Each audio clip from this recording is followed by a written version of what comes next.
இருக்குது, அதிகமான இன்கம் இருக்குது. ஸோ இன்கம் அதிகமாகும் போது பீப்புள் என்ன திங்க் பண்ணுவாங்க, தன்னுடைய அன்லிமிட்டெட் வாண்ட்ஸ், இங்கே வாண்ட்ஸ் அப்படின்னா நீட்ஸ், தேவைகளை பூர்த்தி பண்ண நினைப்பாங்க. எப்போ வந்து அன்லிமிட்டெட் வாண்ட்ஸை சாட்டிஸ்ஃபைட் பண்ண நினைப்பான் ஒரு இண்டிவிஜுவல்? எப்போ அதிகமான இன்கம் கையில் இருக்கோ அந்த டைமிங்கில். அப்போ இன்கம் அதிகமாக இருக்கும் போது பர்ச்சேசிங் கெப்பாசிட்டி, பர்ச்சேசிங் பவர், வாங்கும் திறன் அப்படின்றது என்ன ஆகும் அப்படின்னா அதிகமாகும். அப்போ சர்க்குலேஷன் ஆஃப் மணி அதிகமாகுது. எதனால்? இன்கம் அதிகமாக இருக்கனால. Purchasing power, purchasing capacity consumers கிட்ட வந்து அதிகமாக ஆரம்பிக்குது. ஸோ பர்ச்சேசிங் கெப்பாசிட்டி அதிகமாகும் போது ஒரு பர்டிகுலர் ப்ராடக்ட்கான ப்ரைஸ் வந்து அதிகமாகும். ப்ரைஸ் அதிகமாச்ச என்ன ரீசனால் ப்ரைஸ் அதிகமாகுது?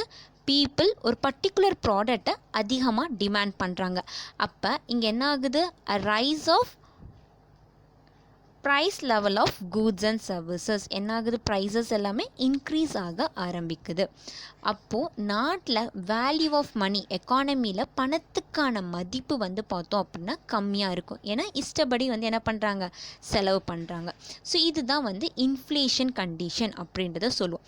டீஃப்ளேஷன் இதுக்கு அப்படியே ஆப்போசிட் தான் வந்து டீஃப்ளேஷன். இது ஆல்ரெடி நம்ம கிளாஸஸில் பார்த்துருக்கோம். ஓகேங்களா?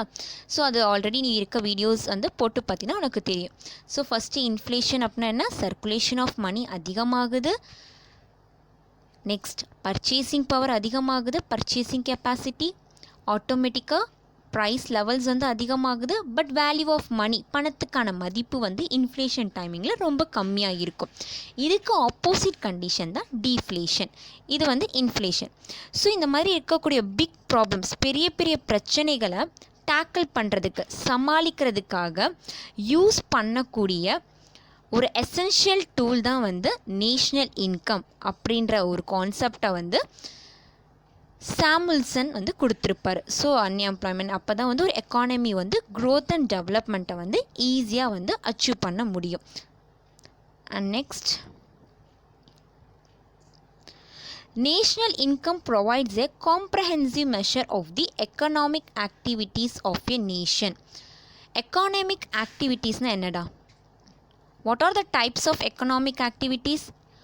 4 types of economic activities இருக்கு. Production, consumption, exchange and distribution. So ஒரு கண்ட்ரியோடைய எக்கனாமிக் ஆக்டிவிட்டீஸை மெஷர் பண்ணக்கூடிய ஒரு டூல் தான் நேஷ்னல் இன்கம் அப்படின்றத சொல்லியிருக்காங்க.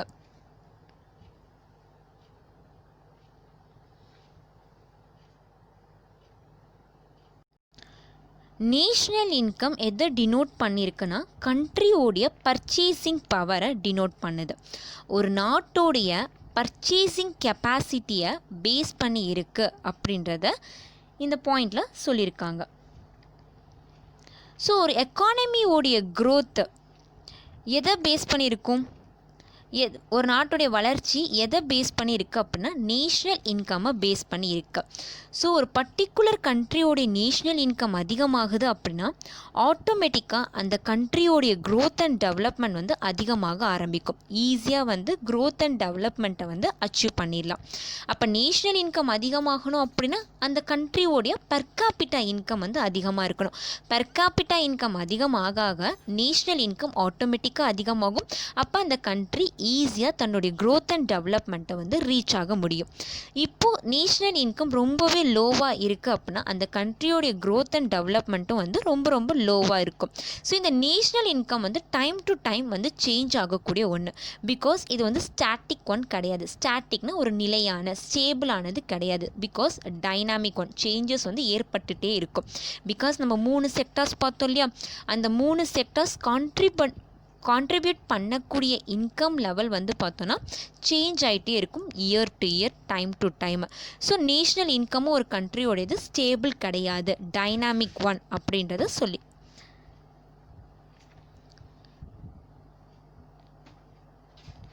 ஸோ மேக்ரோ எக்கனாமிக் வேரியபிள்ஸில் ரொம்ப ரொம்ப இம்பார்ட்டன்ட் வேரியபிள் எது அப்படின்னா national income. So national income is one of the most significant macro economic variables.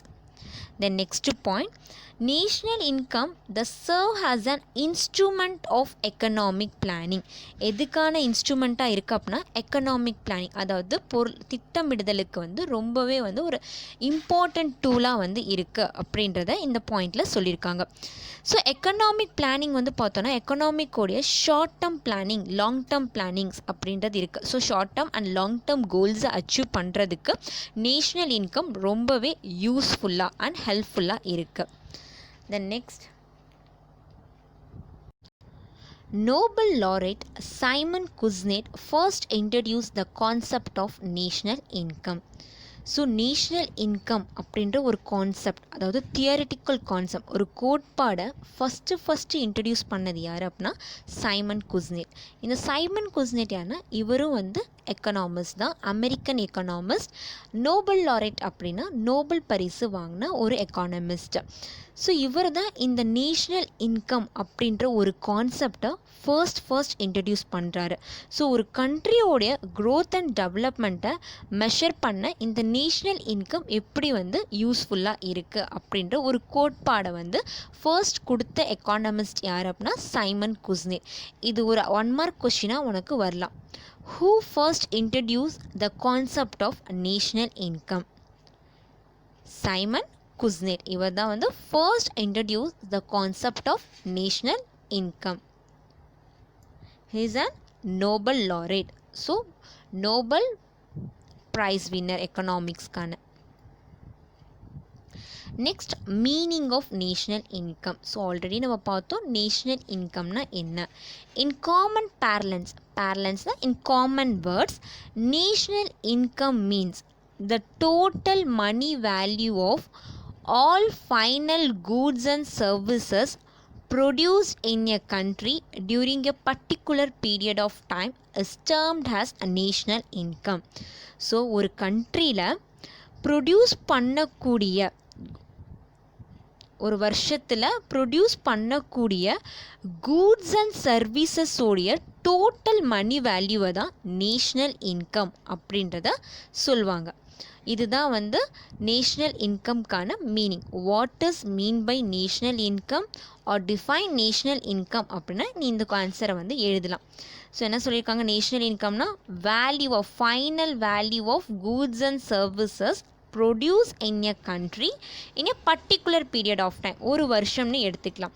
அந்த ஒரு வருஷத்தில் அந்த நாட்டில் எவ்வளோ ஃபைனல் கூட்ஸ் அண்ட் சர்வீஸை ப்ரொடியூஸ் பண்ணுறாங்க. இங்கே கூட்ஸ் அப்படின்றது ஃபுட் ஐட்டம்ஸாக இருக்கலாம், லக்ஸுரியஸ் ஐட்டம்ஸாக இருக்கலாம், கார், பைக்ஸ், இந்த மாதிரி எது வேணாலும் இருக்கலாம் கூட்ஸ். சர்வீசஸ் அப்படின்னா பேங்கிங் இன்ஸ்டிடியூஷன்ஸ், எஜுகேஷ்னல்ஸ், டீச்சர்ஸ், இன்ஜினியர்ஸ், இவங்கெல்லாம் இருக்காங்களே, இது எல்லாமே சர்வீசஸ்குள்ளே வரக்கூடியது.